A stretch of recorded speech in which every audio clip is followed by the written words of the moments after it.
तो hello good morning to Rafi, कैसे हैं आप लोग। उम्मीद करते हैं सभी अच्छे होंगे। तो आशा करते हैं कि जितनी भी वीडियो हम लोग डाल रहे हैं उस सारी वीडियो को आप लगातार देख रहे होंगे। ये है छठा क्लास का अध्याय नंबर 7। इसे पहले 6 वीडियो ऑलरेडी अपलोड किया जा चुका। अगर आप नहीं देखेंगे तो प्लेलिस्ट में सारा वीडियो मिल जाएगा, जाकर देख लीजिएगा। बहुत ही इंपॉर्टेंट ये चैप्टर चल रहा है। अगर आप किसी भी कंपटीशन की तैयारी कर रहे हैं तो समझ जाइए कि आपके लिए बहुत ज़्यादा फायदेमंद होगा। ठीक है, बहुत डिटेल से इसमें समझाने की कोशिश कर रहा हूँ। तो शुरू करते हैं आज का चैप्टर। ठीक है, तो यहाँ लिखा हुआ सबसे पहले इस चैप्टर का नाम लिखा है मानचित्र अध्ययन। सिंपल समझो, मानचित्र कहते किसे, मैप। मानचित्र मतलब मैप। मैप किसे कहते हैं? देखो, किसी भी भूभाग को जब किसी नक्शा द्वारा, किसी आकृति द्वारा उसको दर्शाया जाता है उसी को मैप बोलेंगे। जैसे जमीन का नक्शा होता है, घर का नक्शा होता है, वो सब मैप हो गया। क्या हो गया? मैप हो। जैसे यहाँ देखो, ये स्कूल का मैप बना हुआ है। मैप में बनाने से पहले उस खास बात क्या रहता है कि उसका दिशा बहुत जरूरी होता है, संकेत बहुत जरूरी होता है, मापन बहुत जरूरी होता है। ये चीज़ें क्या होती है उसको आगे समझते हैं। आ जाओ आगे समझते हैं। यहाँ देखो, ये सब सड़क वगैरह बना हुआ है, घर वर बना हुआ है, ये सब मैप है, मानचित्र है। ठीक है, नक्शा है। अब यहाँ देखो, यहाँ पर लिखा हुआ है क्या कि गुरु ने कहा क्या, मानचित्र बनाने के लिए 3 बातें महत्वपूर्ण है। कौन कौन से भैया? तो पहला संकेत, दूसरा मापक, तीसरा दिशा है। अब संकेत, मापक, दिशा, ये क्या होता है? दिशा तो आपको समझ आ रहा है कि दिशा, किसी भी मैप में दिशा बहुत जरूरी है। देखो, मैप में हमेशा उत्तर दिशा ऊपर में होता है, नॉर्थ ऊपर में, साउथ नीचे में, इधर वेस्ट और इधर ईस्ट होता है। ठीक है, ये एकदम रट लेना कि मैप में ये चीज़ें, दिशा बहुत ही ज़्यादा जरूरी है, बहुत ज़्यादा जरूरी है। ठीक है, अब रह गया दिशा तो समझ आ गया आपको। अब रह गया मापक क्या होता है। मापक क्या होता है? मापक मतलब क्या होता है ना कि किसी भी बड़े भूभाग को अगर बना रहे हैं, जैसे मान के चलो कोई एरिया 10 किलोमीटर में फैला हुआ है, 10 किलोमीटर में। ठीक है, अब उसको बनाना है हमको क्या, 10 इंच में बनाना है। अब मैप तो 10 किलोमीटर, इतना बड़ा तो मैं बना दोगे। अब कोई एरिया 10 किलोमीटर में है तो उसको उसका नक्शा बनाओगे तो क्या 10 किलोमीटर का नक्शा बनाओगे? नक्शा तो छोटे ना होगा। तो अब मान के चलो कि उसको नक्शा में बना है ना 10 किलोमीटर बड़ा एरिया को, तो उसको 1 इंच बराबर, मान के चलो कि तुम 10 इंची का बनाए, नक्शा कितना बड़ा है 10 इंची का, तो 1 इंची बराबर कितना बनोगे? 1 इंची बराबर कितना बनोगे? 1 किलोमीटर। तब जाके ना 10 इंची में 10 किलोमीटर अंटेगा, है कि नहीं है? तो मैप उसी को बोलते हैं मापक, यानी मानना पड़ता है कि हम इतना इतना मान के चले तब जाकर मैप बढ़िया से बनता है। ठीक है, तीसरा क्या दिया? संकेत, यानी फर्स्ट नंबर, यानी संकेत। संकेत क्या होता है? जैसे मान के चलो कि नदी बना रहे हो, तो अब मान के चलो नदी बना रहे हो तो अब पूरा नदी को तो दिखा नहीं सकते मैप में। तो नदी मान के चलो ऐसे डिजाइन बना दिए, डिजाइन ऐसे दिखा दिए नदी। मान के चलो कि मंदिर बना रहे हो तो मंदिर ऐसे, मान के चलो कि मंदिर ऐसे बना दिए और यहाँ पर ऐसे झंडा ऐसे लहरा दिए, झंडा लहरा दिए। तो ये क्या संकेत है? पता चल रहा है कि वहाँ मंदिर है। ठीक है, जैसे मान के चलो गिरजाघर बना रहे हो तो गिरजाघर बना रहे हो तो मान के चलो कि यहाँ पर ऐसे करके ऐसे कर दिए, प्लस कर दिए, तो पता चला गिरजाघर। इसको संकेत बोलते हैं, सिंबल बोलते हैं, मतलब प्रतीक चिन्ह बोलते हैं। ठीक है, समझ रहे ना? तो ये 3 चीज़ें किसी मानचित्र में बहुत जरूरी होता है। ठीक है, अब आगे आते हैं, आगे समझते हैं। ठीक है, यही दिशा वगैरह वगैरह दिया, यहाँ पर दिया हुआ है कि उत्तर दिशा हमेशा ऊपर में होता है। किसी मैप बनाओगे तो उत्तर दिशा हमेशा ऊपर होता है। ठीक है, अब यहाँ दिया हुआ मानचित्र 3 प्रकार का होता है। ये चीज़ें बहुत ही जरूरी है जानने के लिए। मानचित्र कितने प्रकार के होते हैं? 3 प्रकार के होते हैं। पहला भौतिक, दूसरा राजनीतिक, तीसरा थीमेटिक। इसको सिंपल भाषा में बता रहा हूँ, सिंपल समझो। जब किसी मैप में देखना सिर्फ नदी, झील, झरना, पहाड़ वगैरह दिखा रहा है, इसका मतलब क्या? प्राकृतिक चीज़ों को दर्शाया गया है।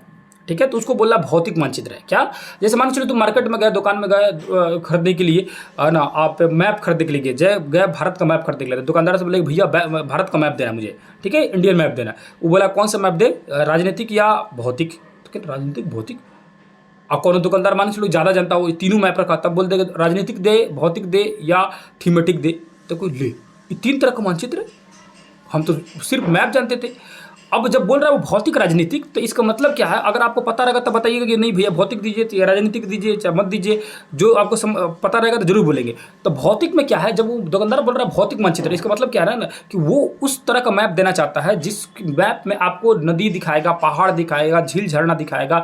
यानी मान के चलो कि सिंपल समझो, जैसे मान के चलो कि हम लोग अगर बिहार का मैप लेने गए, बिहार का मैप लेने गए, आप दुकानदार से मांगे, अगर वो भौतिक मानचित्र दे रहा है तो बिहार में ऐसे नदी बना होगा, बीच बीच से गंगा नदी और बहुत सारी नदियाँ बनी रहेगी।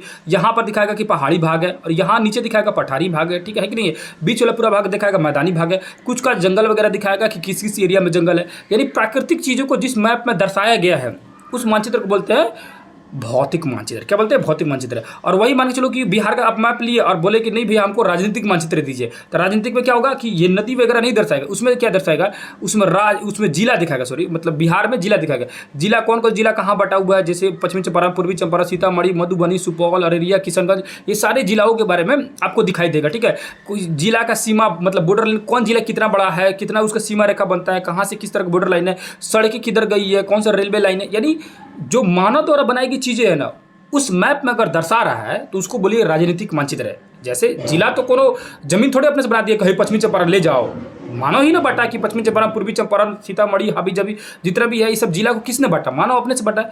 तो जो मानव द्वारा बनाए गए क्रियाकलाप है उसको अगर मैप में दर्शा रहा है तो उसको बोलते हैं राजनीतिक मानचित्र है, और जो प्राकृतिक चीजों को दर्शा रहा है किसी मैप में तो उसको बोलते हैं भौतिक मानचित्र है। अब रह गया भैया थीमेटिक मानचित्र किसे कहते हैं, ये हो गया थीमेटिक मानचित्र जब किसी विशेष चीज के बारे में दर्शाते हैं, जैसे जलवायु मानचित्र, जैसे वनस्पति मानचित्र, जैसे जनसंख्या मानचित्र, जैसे वर्षा मानचित्र। अभी क्या हुआ जैसे मान के चलो कि भारत के जलवायु को दिखाना है कि बीते 50 सालों में जलवायु इस तरह परिवर्तन हो रहा है भारत में। जैसे मान के चलो दिखा रहा होगा कि भारत में दिखाए कि 50 साल पहले भारत में है ना बहुत ज़्यादा ठंड पड़ते थे, ऐसे मान के चलो, ठीक है।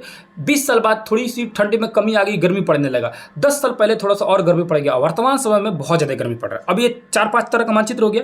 अब इसको दर्शाएगा मैप में तो कैसे दर्शाएगा कि पहले इस तरह ठंडा था, फिर धीरे धीरे ठंडा बदलते गया, गर्मी की तरफ आते गया, ठीक है। तो इस तरह का अगर मैप को दिखा रहा है तो इसको बोलते हैं हम लोग, है ना, जलवायु मानचित्र। क्या बोलते हैं? जलवायु मानचित्र। उसके बाद वनस्पति मानचित्र दिया है। वनस्पति मानचित्र तो कैसे, जैसे वही सेम बात हो गया। जैसे मान चलो दिखाएगा कि 10 साल 15 साल पहले जंगल इतना ज़्यादा थे, धीरे धीरे जंगल कम होते गए, इसको बोलते हैं वनस्पति मानचित्र, ठीक है। तो इन सभी मानचित्रों को, है ना, अगर किसी खास चीज़ को दिखा रहा है तो उसको थीमेटिक मानचित्र बोला जाता है। जैसे यानी जलवायु दिखा रहा हो, वनस्पति दिखा रहा हो, जनसंख्या दिखा रहा हो। जैसे मान के चलो कि 100 साल पहले जनसंख्या भारत में बहुत कम थी, 50 साल बाद जनसंख्या थोड़ी सी ज़्यादा हो गई, फिर 20 साल पहले जनसंख्या और ज़्यादा होगी, वर्तमान समय जनसंख्या बहुत ज़्यादा है। इन 3 चीज़ों को अगर मानचित्र में दर्शा रहा है तो उसको बोलेंगे थीमेटिक मानचित्र। यानी किसी खास टॉपिक ले लिया, उस टॉपिक के बारे में मैप बना रहा है तो उसको बोलेंगे थीमेटिक मानचित्र, ठीक है। जिसमें तुलना की जा रही हो कि पहले कैसा था अभी कैसा करें। तो तुलनात्मक अगर मानचित्र बन रहा है तो समझो थीमेटिक मानचित्र, ठीक है, समझ रहे ना। तो मान के चलो आप जाएंगे, बोलेंगे भैया हमको बिहार के जलवायु वाला मानचित्र दीजिए, तो वो क्या हो जाएगा? थीमेटिक मानचित्र का। अगर बोलेंगे बिहार का जनसंख्या वाला सिर्फ मानचित्र दीजिए तो क्या हो जाएगा? थीमेटिक मानचित्र हो जाएगा, ठीक है। अब यहाँ पर आइएगा तो यहाँ नीचे लिखा हुआ है ना, ये सब सिंबल है, प्रतीक चिन्ह। जैसे रेलवे लाइन का क्या होता है, जैसे रेलवे लाइन का अगर आप चाहेंगे तो वीडियो को पॉज कर दीजिएगा और उसको थोड़ा बढ़िया से देख लीजिएगा, और आपके पास बुक होगा ना तभी देख लीजिएगा कि रेलवे लाइन के ये डिजाइन होता है, फिर ये डिजाइन होता है, और ये देखेंगे तालाब कैसे डिजाइन, पक्की सड़कों का इस तरह का होता है, कुआं का इस तरह का डिजाइन होता है, कच्ची सड़कों का इस तरह का डिजाइन होता है, मंदिर का इस तरह का, मस्जिद का इस तरह का डिजाइन होता है, गिरजाघर का ये। तो ये सारे मैप को आप चाहेंगे तो वीडियो को पॉज करके आप चाहेंगे तो सब देख सकते हैं, ठीक है कि नहीं। ये मैप बहुत जबरदस्त तरीका से एक दिमाग में छप जाएगा। अगर एग्जाम में बाई मान चलो कि ये पूछ दिया ये क्या है, ये किस चीज़ का सिंबल है, तो सड़क पुल का, मतलब पुल वाला, जैसे पुल बना रहता है ना, पुल उसका बना डिजाइन बना हुआ, ठीक है कि नहीं है। ये पुल का डिजाइन समझे ना। अब आगे चलते हैं, यहाँ देखेंगे तो कुछ बातें यहाँ पर बताई गई है, दर्शाई गई है। जैसे कोई भी मैप बनाया जाता है ना तो उसमें कलर का उपयोग किया जाता है ना, तो हमेशा देखना कि जल को नीले रंग से उपयोग किया जाता है, पर्वत को भूरे रंग से, पठार को पीले रंग से, और मैदानी भाग को हरा रंग से। तो मैदानी भाग यानी घास वगैरह तो आप सबको जानता है कि हरा रंग से होगा, जल यानी नीले रंग से होगा, ये सबको पता है कि नहीं है, ये सब किसी को पता है कि नीले रंग से होगा, है कि नहीं है। अब जो रह गया पर्वत भूरा कलर के और पठार पीला कलर के, इसको रट लीजिएगा, ठीक है। आगे चलते हैं, अब आ जाते हैं हम लोग क्वेश्चन आंसर में, ठीक है। तो ये जो क्वेश्चन आंसर है, ऑब्जेक्टिव वगैरह क्वेश्चन आंसर, इसको और खाली जगह क्वेश्चन को इसको पूरी तरह से कंप्लीट करके बनाने की कोशिश कीजिएगा। आशा करते हैं कि ये जो चीज़ें मैं समझाया हूँ एक बार आप बना कर देखिएगा। नहीं बनेगा तो हम हमारे पास कमेंट कीजिएगा कि इसका ऑब्जेक्टिव क्वेश्चन नहीं बन रहा है, fill in the blanks question नहीं बन रहा है, ठीक है कि नहीं है। तो मैं उसको बताने की कोशिश कर रहा हूँ। जैसे मान लीजिए यहाँ फिल इन द ब्लैंक्स दिया हुआ है, जलीय भाग को किस कलर से दर्शाया जाता है, तो नीले कलर से। मानचित्र में उत्तर दिशा हमेशा कहाँ रहता है? ऊपर के नीचे रहता है। आप बताओ, कमेंट कर बताओ कि मानचित्र में जो उत्तर दिशा होता है ऊपर दिखाया जाता है, ये नीचे दिखाया जाता है। फिर देखा जनसंख्या मानचित्र को कौन सा मानचित्र कहेंगे, जनसंख्या मानचित्र को क्या बोलेंगे बताओ? थीमेटिक, भौतिक या राजनीतिक। अभी जस्ट बताया कि सिर्फ जनसंख्या को तुलना करके दिखाया जाएगा तो कौन सा मानचित्र बनाया जाएगा, है कि नहीं? थीमेटिक मानचित्र बनाया जाएगा। तो ये चीज़ें जो है ना आप चाहेंगे तो आसानी से समझ सकते हैं, बता सकते हैं। तो क्लास बहुत छोटा था, कोई बड़ा क्लास नहीं था, और मतलब चैप्टर बहुत ही छोटा था ना, कोई ज़्यादा इसमें कुछ बताने के लिए नहीं था। और ये अगर लग रहा होगा कि इसमें बहुत सारी चीज़ें अगर छूट गई हो, आशा करता हूँ कि मतलब छूटा तो नहीं होगा, इतना तो कंफर्म है कि कुछ नहीं छूटा होगा, है ना। चैप्टर बहुत छोटा है, उसमें बहुत डिटेल से समझा दिया, ठीक है। और क्वेश्चन बनाना सब बन जाएगा, दिमाग लगाओगे बढ़िया से तो सब बन जाएगा। और नहीं बने तो इतना नहीं है कि टेंशन नहीं लेना कि बन ही नहीं रहा है, फिर से कमेंट करना, उसको मैं समझाऊंगा। ऐसा नहीं है कि छोड़ दूंगा, समझाऊंगा उसको, दोबारा फिर वीडियो बनाऊंगा। और उसमें जो चीज़ें डाउट रहेगी जैसे आप कमेंट करके लिखना, है ना। देखूंगा ज़्यादातर बच्चों को अगर कोई खास टॉपिक पर डाउट आएगा कि ये वाला टॉपिक मिस कर गया, छूट गया, नहीं समझ आ रहा, तो उसको मैं दोबारा बता दूंगा, ठीक है। तो वीडियो कैसा लग रहा है, आप अगर बेहतर लग रहा होगा तो कमेंट करके जरूर बताइएगा। और आप लोग वीडियो अगर देख रहे हैं, जो बच्चे भी देख रहे हैं, उसको क्या कीजिए, वीडियो को 2-4 बच्चों के पास शेयर कीजिए, जो बच्चे देखने वाले हैं, पढ़ने वाले हैं, है कि नहीं है। तो इससे क्या होगा ना कि बहुत सारे बच्चे जुड़ेंगे, ठीक है कि नहीं है। और आदमी इतना मेहनत करके बना रहा है, तो थोड़ा सा आप लोग भी हेल्प कीजिए, ज़्यादा से बच्चों के पास इसको शेयर करते रहिए, ताकि बहुत सारे बच्चे इसको देखते रहे, है कि नहीं। सबको फायदा मिले, खाली आप ही को फायदा क्या मिलेगा, सब किसी को फायदा मिलेगा, सब किसी से इसके साथ जुड़ेंगे, ठीक है।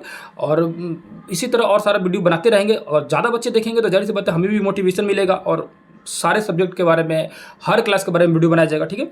तो यहीं पे वीडियो का अंत किया जाता है, फिर किसी दूसरी क्लास में मिलेंगे, तब तक के लिए धन्यवाद, नमस्कार, अस्सलाम वालेकुम, जय हिंद, जय भारत।